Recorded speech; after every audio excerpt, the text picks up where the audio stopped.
Buenas tardes, catedrático y compañeros docentes en formación. El día de hoy, mi equipo y yo les hablaremos acerca del tema la práctica, la teoría y la persona en la formación profesorado. El objetivo central de este tema es saber el comportamiento que un profesor debe de tener, es acercarnos hacia los aprendizajes profesionales que contiene. La introducción de este tema es conocer básicamente una analogía del proceso de formación del profesorado. ¿A qué me refiero con esto? Es conocer las experiencias que ellos han tenido durante su práctica profesional.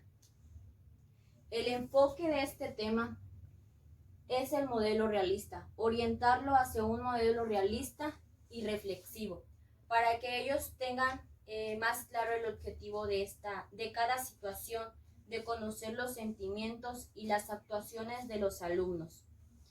Este tema es orientarnos o orientar a los profesores a conocer mejor su desempeño laboral, a involucrarse en el comportamiento y en los aprendizajes que ellos han tenido durante su transcurso como profesionales en la docencia. Una analogía es importante para un profesorado porque es fundamental para el proceso de una enseñanza. Es como ellos han transcurrido o han pasado sobre experiencias que los ha tenido que ponerse en el modo de pensar cómo ellos van a actuar o cómo ellos deberían de actuar hacia una situación con un alumno. La formación del profesorado es importante mantenerla activa. ¿Para qué? Para que un maestro no se estanque y no solo se quede con lo que él sabe, sino saber manejar las situaciones y saber manejar mejor una docencia para poderle brindar a los alumnos una mejor enseñanza.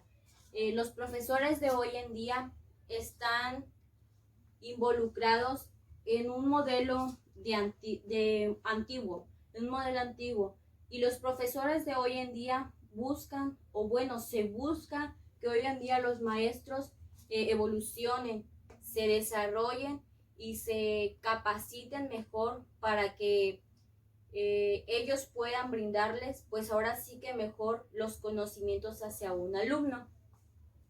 De igual forma, el proceso de una formación en el profesorado está involucrado en la holística, está involucrado en un mundo realista y reflexivo para que ellos mismos vean y sepan cómo ellos han venido transcurriendo todo esto con actitudes, cómo ellos han venido conociéndose a los alumnos y a sí mismos, cómo ellos pueden involucrarse con los demás alumnos, cómo conocer los contextos en los que ellos han trabajado. Es importante saber que nosotros como futuros docentes no debemos quedarnos solamente en un enfoque, sino buscar estrategias, buscar procesos, buscar transformaciones para nuestro desempeño laboral. ¿Por qué? Porque como antes lo mencioné, los maestros ahora sí que tienen más años en esta profesión, se están basando en un modelo de antigüedad, en lo que antes se venía haciendo, pues que se quedaban ahí, ya no tenían preparación. Y sin embargo, hoy en día se busca que los maestros y nosotros como futuros maestros buscamos herramientas, busquemos modelos que nos ayuden a mejorar, para nuestros aprendizajes, para nuestros conocimientos y pues brindarles lo mejor a los alumnos. Más adelante mis compañeros les hablarán acerca pues de más temas que se involucran en todo esto, que se involucran en la formación, en cómo un maestro debe tener esas pequeñas pues herramientas, esas pequeñas esa pequeña ayuda o bueno. Hola, buenas tardes compañeros. Yo les voy a presentar el subtema El enfoque realista de la formación del profesorado. Una de las características de este tercer enfoque es la continua interrelación de teoría y práctica. En el caso de la formación del profesorado, lo llamamos enfoque realista. Sus características principales son trabajar sobre la base de situaciones reales surgidas durante la formación y que han suscitado inquietudes en el futuro profesor. Reflexión por parte e interacción entre los futuros profesores. Intervención guiada. Y no hay teoría con T mayúscula. Esto significa un tema creado por los investigadores, sino teoría con T minúscula, que significa como materia a crear específicamente por los propios futuros profesores. El contraste entre teoría con T mayúscula y teoría con T minúscula merece una explicación adicional. Esta es que se relaciona con una diferencia entre lo que Aristóteles denominó epísteme y prónesis. La epísteme se caracteriza por los siguientes rasgos. Está dirigida al conocimiento de varias situaciones. Utiliza conceptos generales. Se basa en la investigación científica. Y es conceptual, o sea que nos ayuda a entender varias situaciones. En contraste, la prónesis está dirigida a la acción concreta de una situación específica. Centra su atención en aspectos específicos de la situación. Se basa en las experiencias propias de cada uno. Es perceptual, o sea que forma nuestra percepción acerca de las situaciones específicas. Por ejemplo, la noción de que los sentimientos son importantes en un contexto educativo es un principio que puede elaborarse en un marco teórico sobre las relaciones con sentimientos y comportamiento. Esto significaría que tenemos la epísteme acerca de los sentimientos. Sin embargo, para los profesionales, llegar a ser conscientes sobre sus sentimientos y los de sus alumnos puede tener mucha más importancia. Si desarrollan dicha conciencia y ésta comienza a influir en su comportamiento, entonces han desarrollado la prónesis. Ahora les voy a hablar del subtema la esencia del comportamiento profesional y del aprendizaje profesional. La clave del análisis anterior puede resumirse utilizando las dos dimensiones en las que observamos cambios importantes acerca de la formación del profesorado. La primera dimensión vertical está relacionada con la cuestión de quien está a cargo del aprendizaje. Además, si queremos potenciar el aprendizaje permanente en el profesorado, debemos desarrollar su competencia de crecimiento. Por lo tanto, tenemos que invertir en el desarrollo de su capacidad de dirigir su propio aprendizaje, de estructurar sus propias experiencias y de construir sus propias teorías. La segunda dimensión es la del individuo frente al grupo. Si queremos que las escuelas se conviertan en comunidades de práctica, con educadores que desarrollen juntos su propia habilidad, debemos ayudarles a acostumbrarse a formas de aprendizaje cooperativo y colaborativo durante el proceso de formación del profesorado.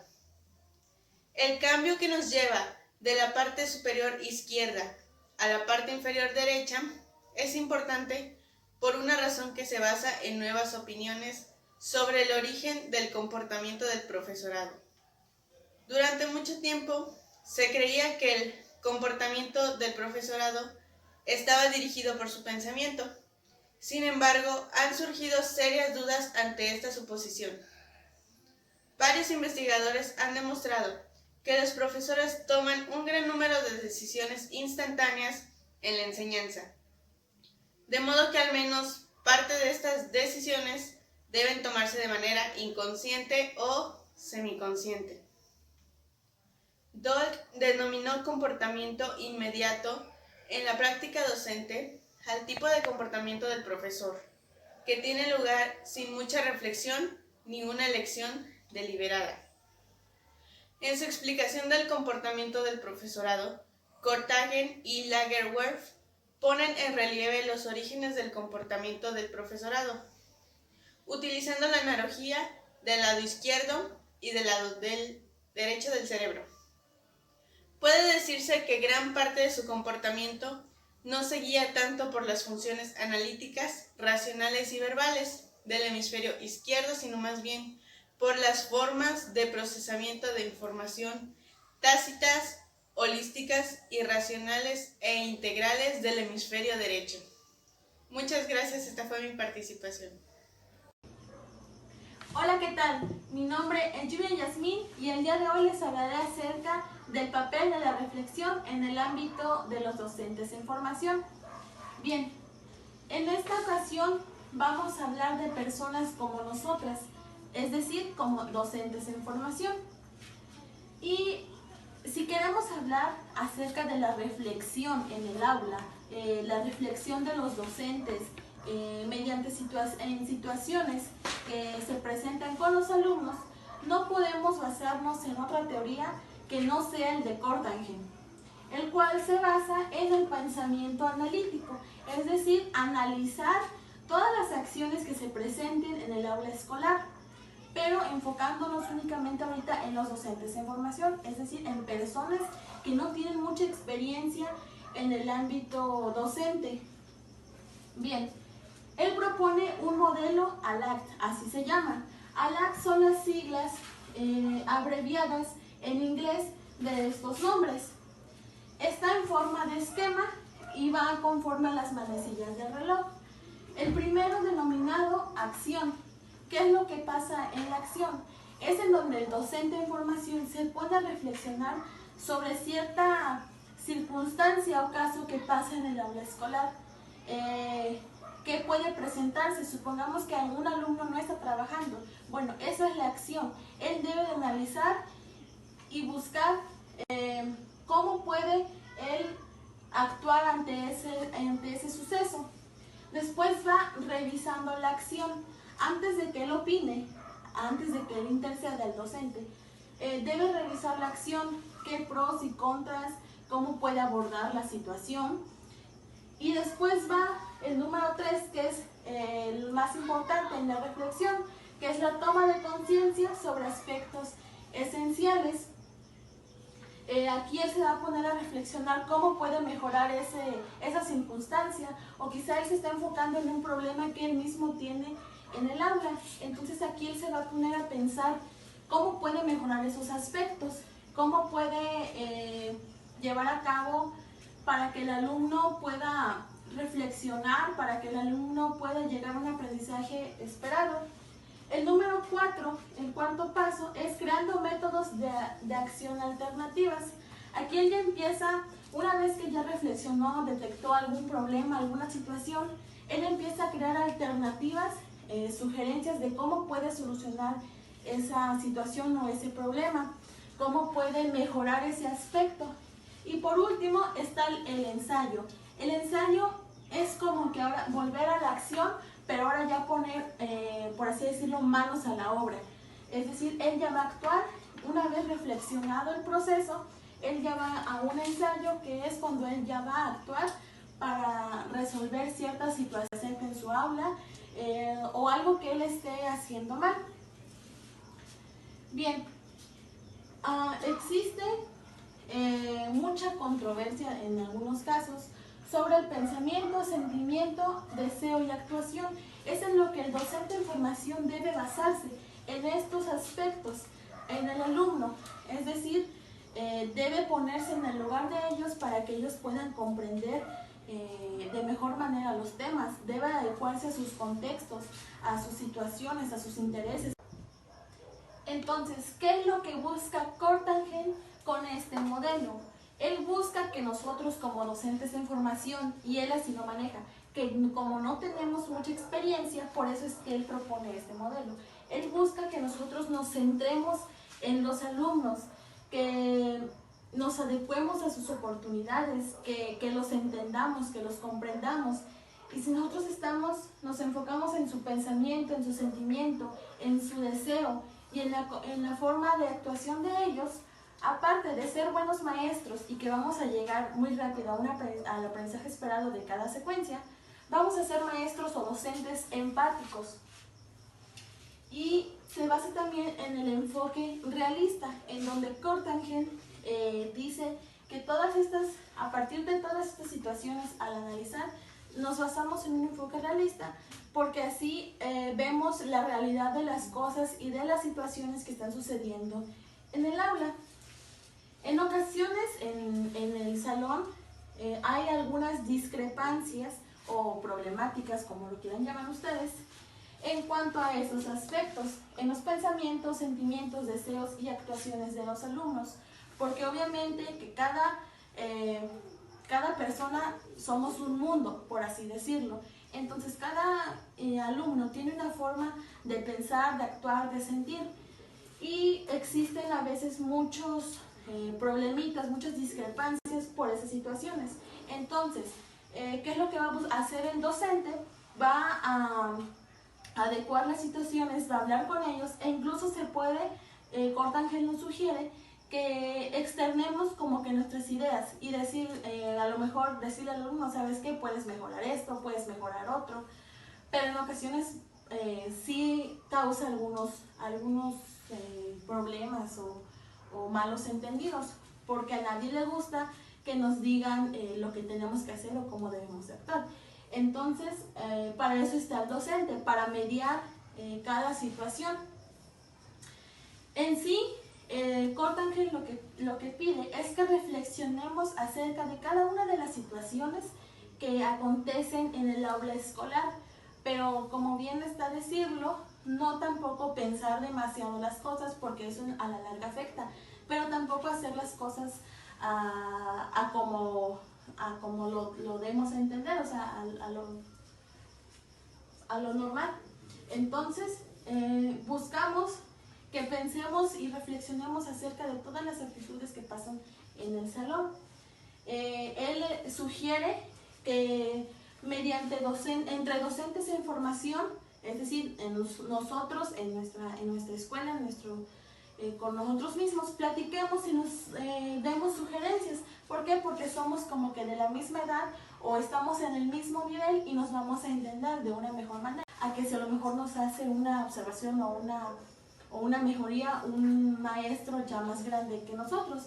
Entonces, pues, eso es prácticamente lo que propone Cortángel en su modelo ALAC, reflexionar acerca de las situaciones que pasan en el aula escolar. Espero les haya servido esta plática y continuamos con mis compañeros con el tema. Muchas gracias. Buenas tardes, compañeros en formación y catedrático que nos acompañan. Soy la docente en formación Vanessa Guadalupe Tobar Hernández de la NESMAPO Plantel 05 de Tamazunchale, San Luis Potosí. Continuando con la exposición de mi equipo, a mí me toca hablar sobre lo profesional y lo personal. Para esto, hacemos una visión más holística del profesorado acerca de lo personal y lo profesional desde una perspectiva más integrada. Para el Congreso de Profesores y Formadores de Profesores hacen el siguiente experimento, donde le piden a cada uno de los asistentes que piensen en algún profesor cuando ellos fueron alumnos y donde tienen que decir una característica del profesorado. Para esto, más del 99% de respuestas fueron características personales del profesor, mas no son especificadas de la profesión del docente como enojón, carismático, feliz, entre otras cosas. Para esto, Hoffman denominó que las cualidades esenciales, que son dichas cualidades que rara vez hayan sido utilizadas por la literatura sobre la información de la enseñanza del profesorado.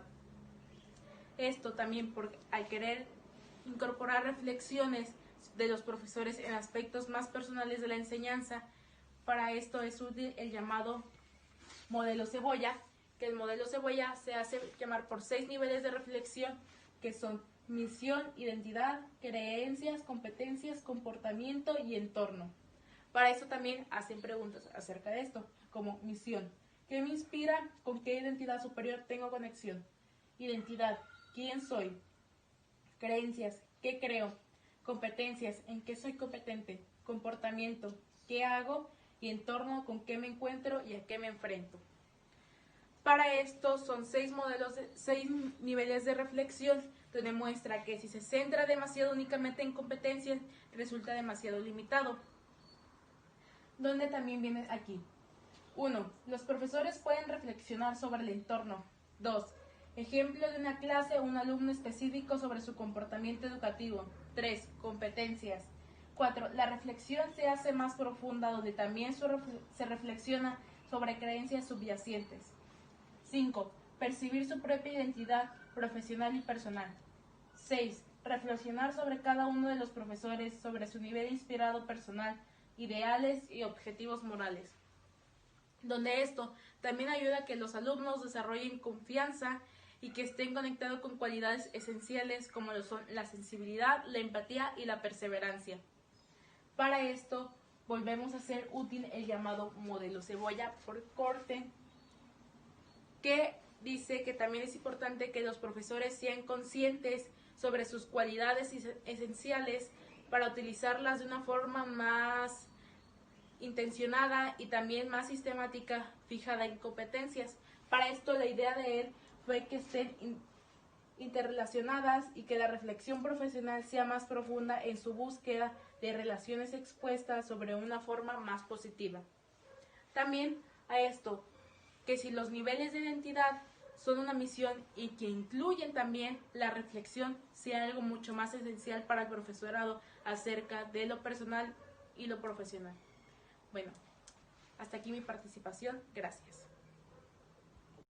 Hola, muy buenas tardes. Soy Carla y a mí me corresponde seguir con la exposición profundizando en el tema alumnos, profesores y formadores de profesores. Pues bien, básicamente a mí me corresponde dar una breve retroalimentación de lo ya expuesto por mis compañeras.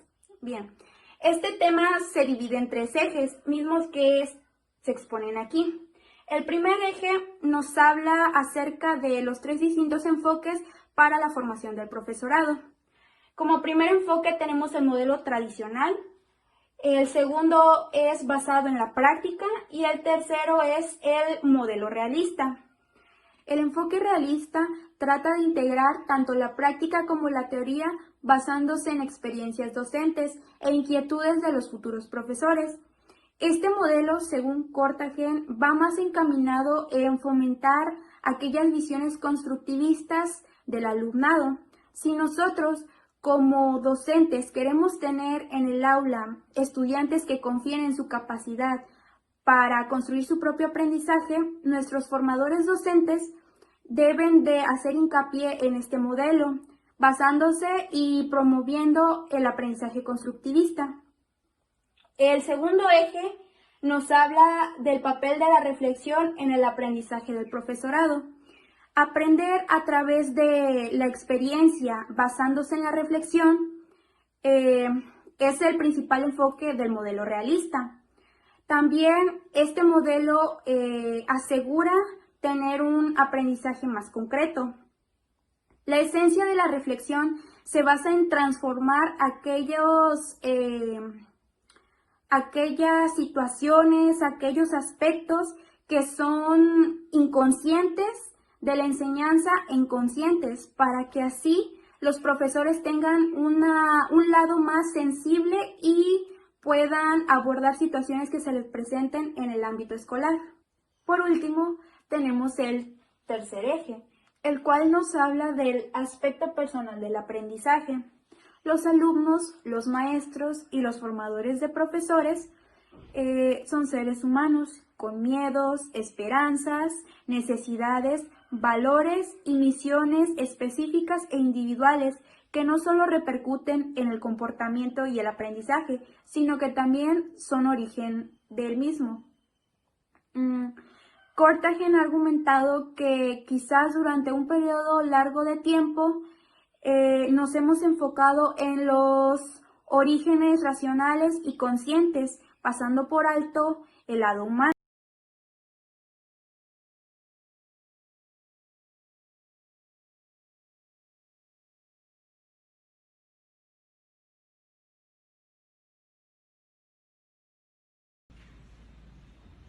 Mi nombre es Karen Jiménez Salazar y el subtema que hoy abordaré es acerca del ciclo reflexivo individual de la docente, en el cual este es un modelo formativo y estaré hablando de una maestra en el cual conoció este modelo. Primeramente, esto se basa en lo que son las creencias, conocimientos y experiencias previas del docente. En sí, antes de empezar, explicaré qué son estos números, en el cual son las cuales son las fases. Por ejemplo, los del círculo blanco son la fase 1 y los del círculo gris es la fase 2. Primeramente, esta maestra, al conocer este modelo, no tenía ninguna experiencia, no tenía conocimiento acerca de esto. Sin embargo, lo único que le pudieron proporcionar fueron un documento en el cual contenía 4 páginas, del cual eso se desarrolló de los principales conceptos básicos de los modelos de Courtauld. Sin embargo, la primera fase, en lo que es la acción, consistía en el que la docente tenía que ser firmada dando clases, en el cual una persona tenía que grabarla a ella. En la siguiente fase es la autoobservación y reflexión. Bien, esta fase consistía en el que cuando ella terminara de ser grabada, ella tenía que observar el video y reflexionar qué cosas hizo bien y qué cosas hizo mal. Sin embargo, ella tenía que hacer notas acerca para reflexionar. Sin embargo, esta fase sí se le complicó un poco porque tardó entre 1 semana y media y 2. Sin embargo, la primera sí también fueron 5 días hábiles porque ella se sentía insegura al ser grabada. Sin embargo, cuando tuvo conocimiento acerca del documento que le proporcionaron, a ella se le facilitó más porque ya tenía conocimiento. Sin embargo, también ella le permitió enfocarse más en este modelo, en donde ella tuvo un cambio de objetivo del ciclo, en el cual ella tomó conciencia para identificar otros aspectos acerca del objetivo. También en la siguiente fase es consulta de recursos y elaboración de plan. Ella tuvo que buscar recursos y también buscó bibliografías. Sin embargo, en la fase siguiente, ella tuvo que ser valorada de experiencias. Es decir, ella tenía que permitir que otros dijeran qué es lo que ella hacía bien o estaba mal. Sin embargo, sí pidió ayuda y sí le iban a ayudar otros docentes, pero sin embargo no les dio tiempo ni tenían un espacio en el cual reunirse para que le dijeran todo acerca de eso. Sin embargo, ella con todas las fases que fue transcurriendo tuvo conocimientos, experiencias, reflexiones acerca de esto. También en la implementación del plan de acción se reunieron maestros para implementar un plan en el cual sí terminaron ese plan. Sin embargo, cuando lo llevaron a cabo no tuvo buenos resultados, en el cual otra vez se reunieron, siguieron otro plan, que era la segunda vez, tampoco vieron buenos resultados en los alumnos, y por tercera vez ellos hicieron otro plan, pero sin embargo esta docente en la que estoy hablando, ella implementó, ella dio un plan de acción, sin embargo lo llevaron a cabo y le dieron buenos resultados. Entonces todo esto abarca de que la docente fue poco a poco conociendo acerca de este modelo reflexivo. Gracias.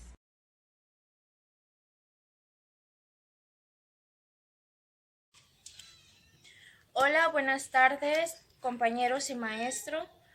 Yo soy Brenda Azucena Bautista Hernández y hoy les voy a hablar sobre el ciclo reflexivo conjunto de la docente y la formadora. Este ciclo reflexivo es objeto del análisis de estudio. Se creó del 24 de febrero al 11 de marzo del 2015. Durante el pilotaje de los materiales que la docente creó para su propio trabajo final máster. En el siguiente esquema que les presento, les muestro lo que es el ciclo reflexivo y las fases que se llevan a cabo en él.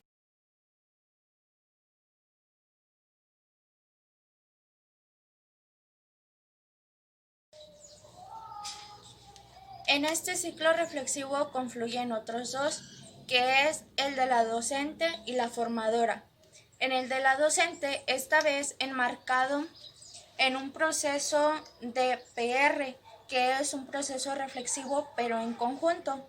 Su objetivo es observar la secuenciación de los materiales y su implementación en el aula. En cambio, el de la formadora, su objetivo es fomentar la capacidad su capacidad reflexiva de la docente y con ello su aprendizaje autónomo. Este ciclo tiene una configuración especial, ya que cada fase de acción engloba las 5 fases que conforman un ciclo reflexivo común. Bien, en la docente llevó a cabo 5 sesiones en las que pilotó los materiales didácticos, sesiones en las que la formadora llevó a cabo la heteroobservación, que esta fue directa pero no participativa, en la cual tuvo que grabar lo que fueron las sesiones para después comentarlo con la docente. Bien, como se puede observar en el ciclo reflexivo de las 5 fases, la fase 1, 3 y 5 se observó lo que fueron la grabación, pero de manera conjunta. Lo realizó la docente y la formadora para así poder compartir las reflexiones que tuvieron al respecto. Sin embargo, en la fase 2 y 4, allí cada quien visionó la grabación de manera separada, para después, en el encuentro que tuviera la formadora con la docente, compartieran las reflexiones que tuvieron por separado. De los 5 encuentros mantenidos, se optó por analizar los encuentros 1, 3 y 5. Al ser estos el tipo de encuentro que la docente identificó como más productivo. Y por su parte, este tipo de encuentros ha supuesto un reto mayor para la formadora, ya que considera que al estar menos pautados y estructurados que las fases 2 y 4, se requiere una mayor reacción para poder analizar estos. Los encuentros 1, 3 y 5 se llevaron a cabo mediante la técnica de recuerdo estimulado.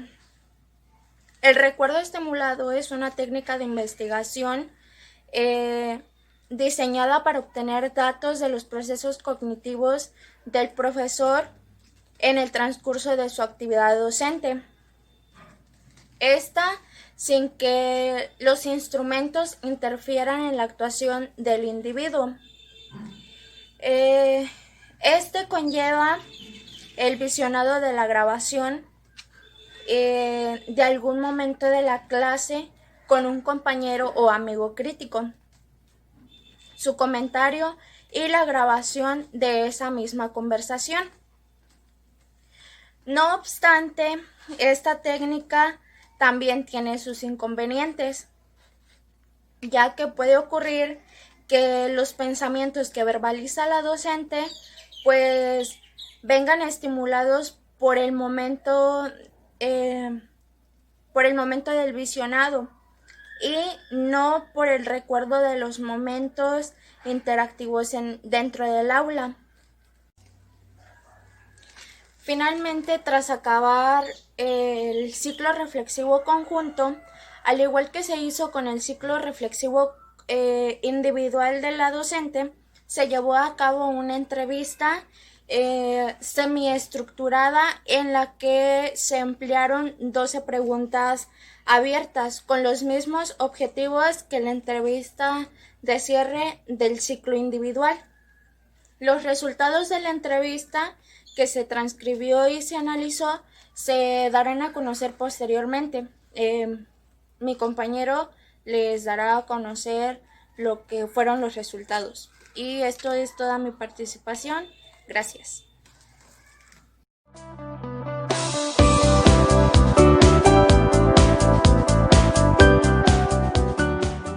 Bueno, compañeros, yo les hablaré sobre los resultados y las conclusiones.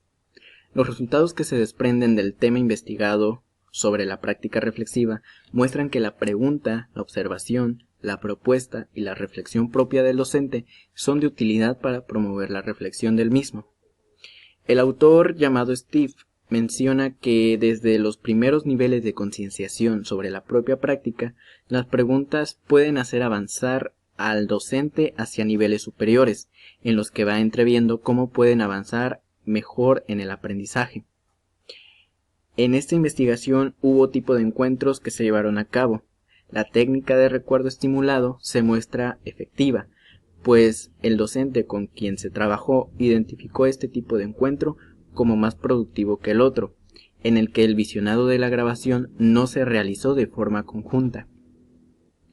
Los resultados de la investigación muestran que la docente partía de una actitud escéptica. La percepción de un cambio positivo en su práctica reflexiva, en su práctica docente, y el haber alcanzado los objetivos marcados en ambos ciclos reflexivos, motivaron a la docente a que percibiera los beneficios del proceso y, por tanto, realice una valoración más positiva de los beneficios de la práctica reflexiva y, a su vez, de su propia capacidad de aprendizaje autónoma. Sin embargo, la docente considera que la experiencia de aprendizaje llevada a cabo no ha sido suficiente para incorporar la práctica reflexiva de forma sistemática a la práctica profesional. En cuanto a las dificultades, señala que la falta de tiempo es el principal inconveniente para llevar a cabo los ciclos reflexivos, pues le resultó difícil encontrar tiempo que dedicar a este proceso de aprendizaje reflexivo, teniendo en cuenta además su carga laboral. Y por último, las conclusiones, que de las conclusiones se desprende la pregunta ¿qué se necesita para una práctica reflexiva? Y bien, todo esto se responde a base de los resultados de la investigación sobre la misma, además de tener en cuenta los consejos brindados por la docente a quien se estuvo entrevistando y con quien se trabajó. Para una práctica reflexiva se necesita encontrar un modelo de práctica reflexiva que ayude al docente en el proceso de concienciación sobre su propia práctica y su posterior transformación, y que no solo se lleve a cabo en el proceso de su formación inicial, sino que se sistematice y se incorpore a la práctica profesional, sobre todo en los estadios iniciales de su desarrollo profesional. Y por último, que deberían de tenerse en cuenta la realidad de la situación laboral habitual de los docentes y los factores que dificultan los procesos de la práctica reflexiva, como son el tiempo y el esfuerzo que conlleva llevarlos a cabo. Y bueno, esto ha sido todo de mi parte. Muchas gracias.